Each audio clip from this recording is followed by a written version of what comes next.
Hello friends, இன்னைக்கு நம்ம ஆசைப்பட்டு சமைங்க சேனல்ல பார்க்க போறது மசாலா சுண்டல்.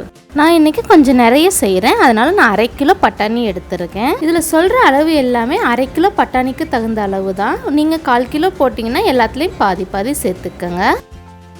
ஒரு தடவை கழுவிட்டு 8 மணி நேரம் ஊற வச்சுக்கலாம்.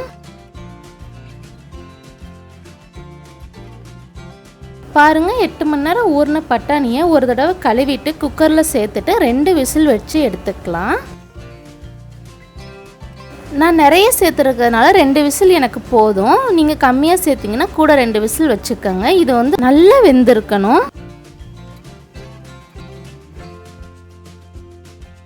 பாருங்க இந்த அளவு வெந்தா சரியா இருக்கும். இதுக்கு மேலேயும் வெந்திர கூடாது. இப்போ நம்ம தாளிச்சிரலாம். ஒரு கடாயில 6 டேபிள் ஸ்பூன் எண்ணெய் சேர்த்துக்கிறேன்.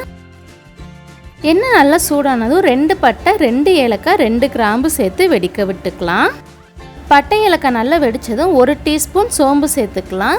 3 பெரிய சைஸ் வெங்காயத்தை நீளமாக கட் பண்ணி சேர்த்துக்கிறேன்.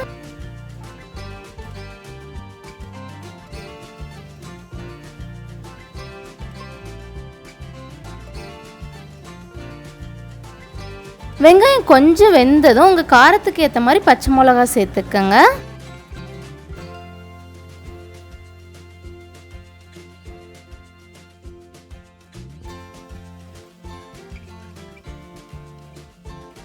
வெங்காயம் நல்லா வேகணும்னு அவசியம் இல்லை. நமக்கு இந்த அளவு வெந்ததுமே தக்காளி சேர்த்துக்கலாம். 2 மீடியம் சைஸ் தக்காளி சேர்த்துக்கிறேன். 1/2 டீஸ்பூன் மஞ்சள் தூள் சேர்த்து நல்லா வதக்கிக்கலாம்.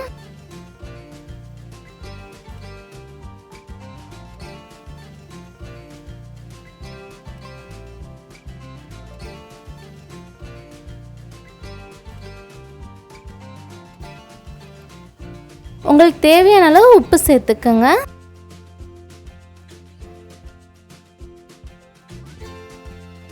தக்காளி நல்லா வெந்ததுக்கு அப்புறம் 4 டேபிள் ஸ்பூன் கடலை மாவை கட்டி இல்லாம கரைச்சிட்டு சேர்த்துக்கலாம்.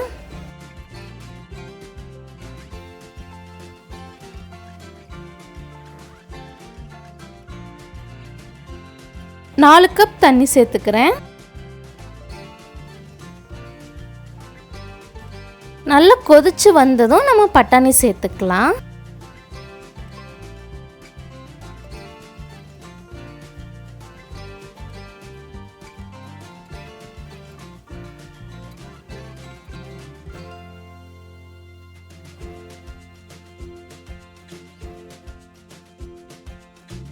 பட்டாணி சேர்த்துட்டு நல்லா ஒரு 10 நிமிஷம் நல்லா கொதிக்கட்டும்.